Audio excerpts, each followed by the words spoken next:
Yunus Tamuli open challenge সিটু বৰুৱা ভৌগোলিক জ্ঞান নথকা মিষ্টাৰ সিটু বৰুৱা ওপেন চ্যালেঞ্জ সিটু বৰুৱা ওপেন চ্যালেঞ্জ মিয়া মানে বাংলাদেশী কথাটো উঠাই লোক পাচলি বেপাৰীৰ ওপৰত ৰজা হৈ লাভ নাই আপুনি খন্তেক সময় আগতে কৈছে যে মিয়া মানে বাংলাদেশী এই কথাটো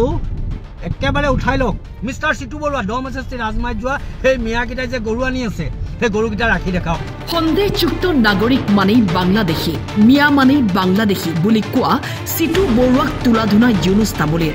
স্পষ্ট কথা সন্দেহযুক্ত নাগৰিক মানে বাংলাদেশী মিয়া মানে বাংলাদেশী কোনো মিয়া কিন্তু উজনি অসমলৈ আহিব নোৱাৰি উজনি অসমত এটাও মিয়া থাকিব নোৱাৰিব উজনি অসমত যতে মিয়া আমাৰ জাতীয় সংগ্ৰামী অসমে দেখা পায় তোৰ পাই মিয়া খেদিব এইটো স্পষ্ট কথা এতিয়া মিয়াৰ লগত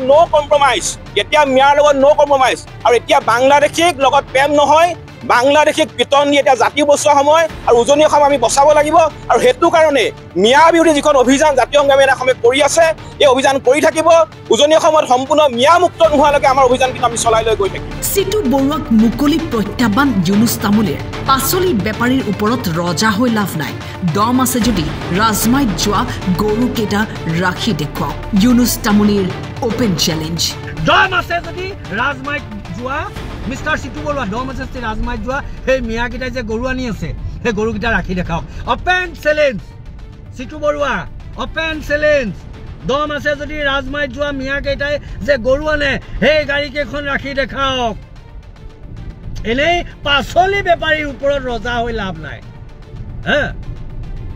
মিয়াৰ ওপৰত পাচলি বেপাৰী মিয়াকেইটাৰ ওপৰত ৰজা হৈ লাভ নাই ডমেষ্টিক গৰু বেপাৰীকেইটাৰ ওপৰত ৰজা হৈ দেখাওক চাওঁ আপুনি চাওঁ জ্ঞান নথকা মিষ্টাৰ সিটু বৰুৱা আপুনি খন্তেক সময় আগতে কৈছে যে মিয়া মানে বাংলাদেশী এই কথাটো একেবাৰে উঠাই লওক মিষ্টাৰ সিটু বৰুৱা ভৌগোলিক জ্ঞান নথকা মিষ্টাৰ সিটু বৰুৱা অসমৰ মাটিকালি কিমান অসমত কিমানখন জিলা আছে অসমখনত কিমান জাতি জনগোষ্ঠী আছে আপুনি জানেনে অকমানো জ্ঞান নাই একদম স্পষ্ট কথা কৈছো যদি অকমান হলেও জ্ঞান থাকিলেহেঁতেন যেতিয়া সাংবাদিকে আপোনাক সুধিছে যে মিয়া মানে বাংলাদেশী আপুনি কি কৈছে মিয়া মানে বাংলাদেশী ইমানকণ জ্ঞান শূন্য বুলি কৈছো আপোনাৰ জ্ঞান শূন্য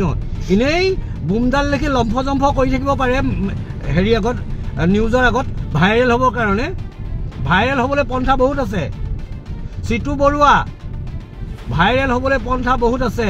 সামাজিক মাধ্যমত কেৱল মিয়া কেইটাই নাই ভাইৰেল হ'বলৈ আৰু মানুহে ভাবিছে যে সিটু বৰুৱাক কোনোবাই বেগ দিছে কোনোবা ৰাজনৈতিক নেতাই বেগ দিছে একো সিটু বৰুৱাক ৰাজনৈতিক নেতাই বেগ দিয়া নাই সেই ৰাজনৈতিক নেতাৰ ছাপৰ্ট পাবৰ কাৰণে ৰাজনৈতিক নেতাৰ ছাপৰ্ট পাবৰ কাৰণে ৰাজনৈতিক নেতাৰ আশীষ পুষ্ট হ'বৰ কাৰণে এই যিখন ৰচনা ৰচি আছে কিন্তু একো নাপায় আপোনাৰ দৰে নেতাক ৰাজনৈতিক নেতাই চাহত যেনেকৈ মাখি পৰিলে এনেকৈ পেলাই দিয়ে নাই আপোনাৰ লেখীয়া নেতাক দুদিনমান ইউজ কৰিব তাৰপিছত চাহত মাখিটো পৰিলে যেনেকৈ পাখি খিলাত ধৰি পেলাই দিয়ে তেনেকৈ পেলাই দিব নেভাবিব যে চিৰ জীৱন এনেকৈ মূৰত হাতখন দি থৈ দিব আৰু সেই হাতখন পাবৰ কাৰণে চেষ্টা কৰি আছে আৰু এনেকুৱা ধৰণৰ ভৌগোলিক জ্ঞান নথকা মানুহে ৰাজনৈতিক নেতাৰ হাত এনেও নাপায় মাথাত কাৰণ ইমান মানে অপৰিপক্ক মানুহৰ মূৰত ৰাজনৈতিক নেতাই এনেও হাত নথয় আপুনি ভাবি আছে মই এনেকৈ কৰিম ভাইৰেল হৈ যাম মোক কোনোবা ডাঙৰ নেতাই মোক এনেকৈ দিব পইচা দিব কিবা ক'ব একো দম আছে যদি ৰাজমাইত যোৱা মিষ্টাৰ সিটু বৰুৱা ডমেষ্টিক ৰাজমাইত যোৱা সেই মিয়াকেইটাই যে গৰু আনি আছে সেই গৰুকেইটা ৰাখি দেখাওক আমগুৰিৰ পৰা জিয়াৰুদ্দিন আহমেদৰ ৰিপৰ্ট টাইম 8